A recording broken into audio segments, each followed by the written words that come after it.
یہ ویڈیو ان لوگوں کے لیے جو یوکے میں اسٹیٹک سیکورٹی کرتے ہیں۔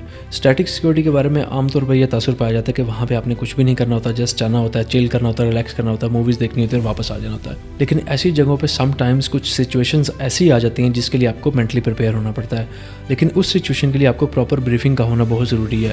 مگر اکثر اوقات میں یہ دیکھا گیا کہ جس جگہ بھی آپ سیکورٹی کرنے جاتے ہیں وہاں آپ کو پراپر بریفنگ نہیں دی جاتی اور آپ کو نہیں پتہ ہوتا کہ ایک سرٹن سینیریو میں آپ نے کیا کرنا ہے۔ ان سرٹن سینیریو میں سے ایک سینیریو ایسا ہے کہ کسی بھی سائٹ پہ بریک ان ہو رہا ہے یا اٹیمپٹڈ تھیفٹ ہو رہا ہے یا کوئی جپسیز نے اٹیک کر دیا ہے۔ تو اس سینیریو میں سیکورٹی آفیسر کو کیا کرنا چاہیے؟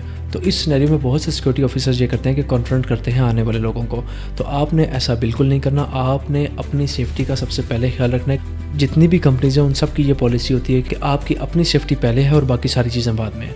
آپ نے سب سے پہلے کوئی بھی بریک ان کی سچویشن ہے یا اٹیک کی سچویشن ہے یا تو آپ نے سب سے پہلے اپنے لیے ایک سیف پلیس فائنڈ کرنی ہے، وہاں جا کے آپ نے چھپ جانا ہے۔ یعنی کہ آپ کو ٹریننگز میں بتایا جاتا ہے کہ رن، ہائیڈ اینڈ ٹیل کا رول آپ نے فالو کرنا ہے کہ جیسے ہی کوئی ڈینجرس سچویشن بنے اور آپ کی سیفٹی خطرے میں تو آپ نے سب سے پہلے وہاں سے نکلنا ہے فوراً اور اپنے آپ کو سیف کرنا ہے، اور آپ نے یہ میک شور کرنا ہے کہ آپ سیف ہیں۔